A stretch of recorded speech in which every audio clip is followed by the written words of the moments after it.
In my 20s, I used to deep clean a Burger King between 11 p.m. to 4 a.m. while it was closed.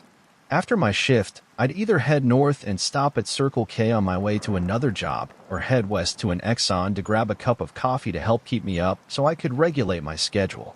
I'll call the clerk working at the Circle K, Alice. Alice was in her early 20s, very pleasant, and knew I was a regular at 4 a.m. She put down whatever she was doing and take a smoke break with me. Our conversations were mostly about movies and TV, occasionally crazy night shift stories, but rarely personal. It was a nice break after being alone all night.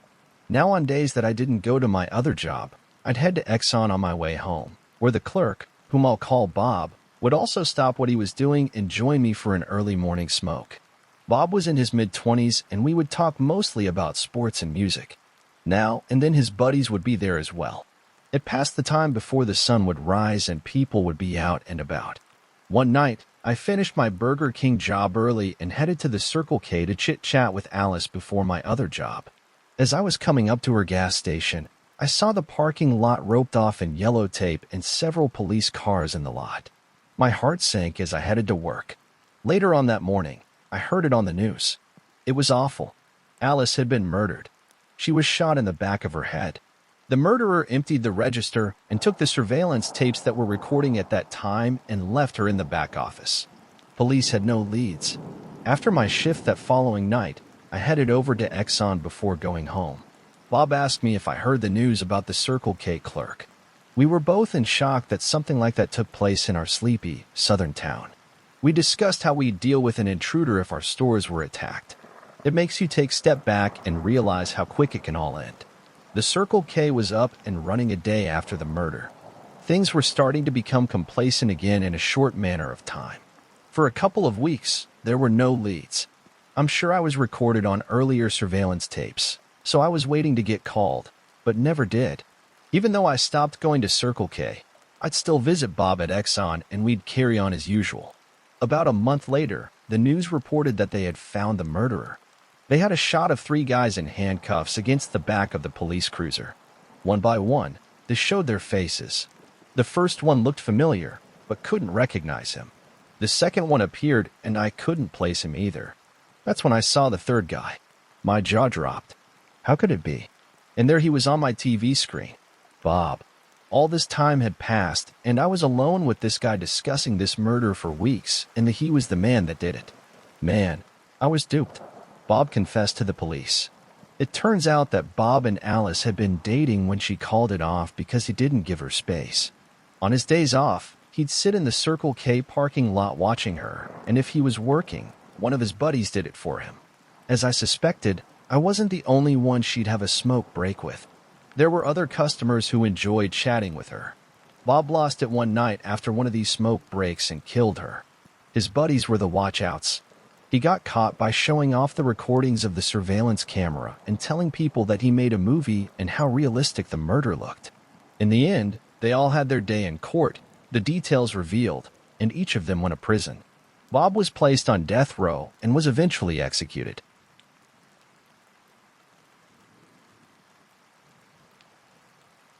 I worked overnight security at a convention center for a few years. One night at like 2 a.m., I was on cameras chit-chatting with another officer who was manned at what we called base.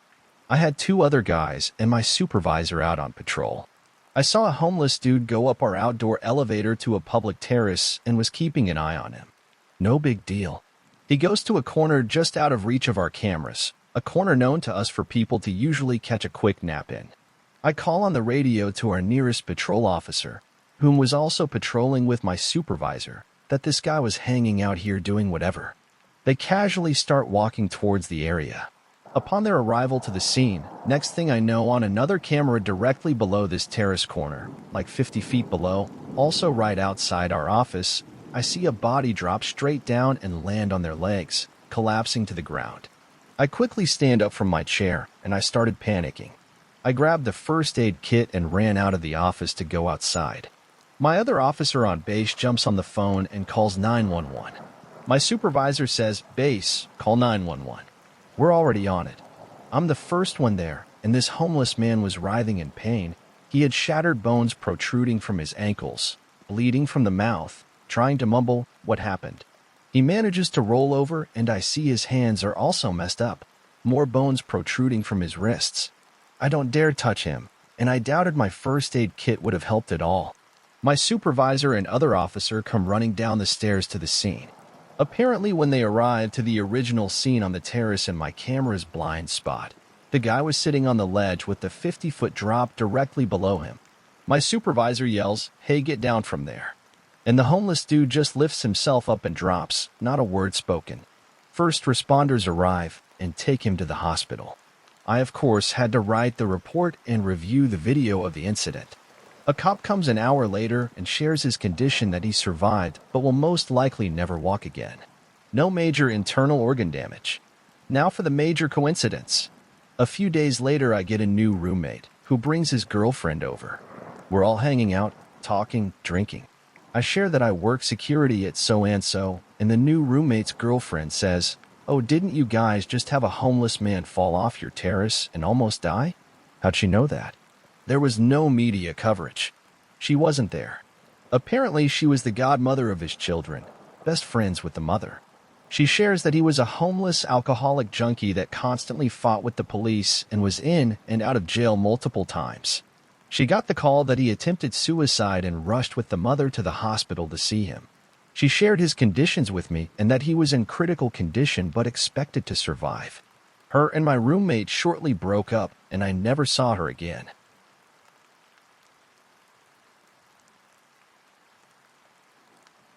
I don't do nights anymore, but for years I worked nights in residential care facilities. One of the spookiest was in a soul-charged dementia facility. 15 D3 residents and no one but me to keep an eye on them all. Around 3 a.m. in the morning, after doing an intentional round, where you check all the residents are safe and well, I hear the doorbell ring.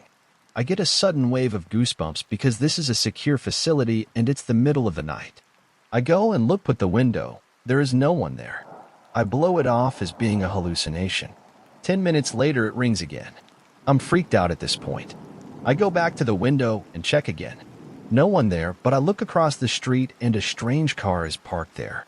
I take a photo of it just in case, and then I go back to my station where I've been playing a game of Match the Card Suits with a delightful but very demented lady. I sit down and she looks at me and says, "What did the gentleman want, dearie?" He looked like he had a bad night and needs a cup of tea. Chills go down my spine, but I brush it off because hallucinations are common with dementia, and this lady is particularly prone to not being orientated to time and place. The doorbell rings again, less than 5 minutes later, and this time I am freaking the hell out. Another of my residents is up and walking the hallway painting with a clean paintbrush to keep him occupied. I pass him on the way to the front window, and he turns to me and says, "Don't answer the door alone. He might hurt you," before carrying on painting. I'm trying not to cry. I don't know what to do. I'm a single 23-year-old female in charge of 15 people with varying stages of dementia, and the doorbell keeps ringing in the middle of the night, and it's a weekend, so my on-call won't answer the phone. She never does on the weekends.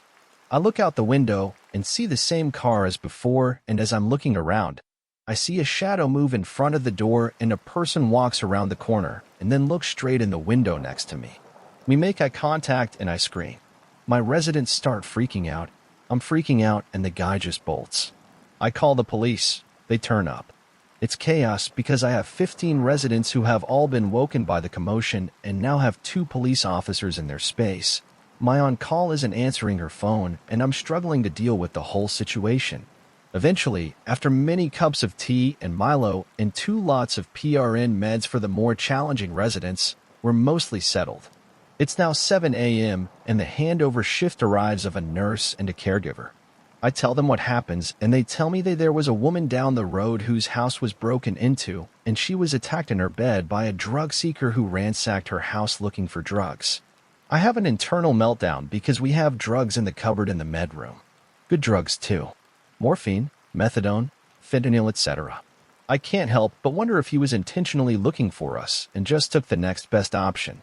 For reference, the facility was an old converted boarding house in a gentrified area, so lots of old doctors' houses in the area. Easy to mistake the home I worked at for a regular house. I left the job not long after because they refused to hire a second person to work the nights despite it being understaffed according to best practice guidelines.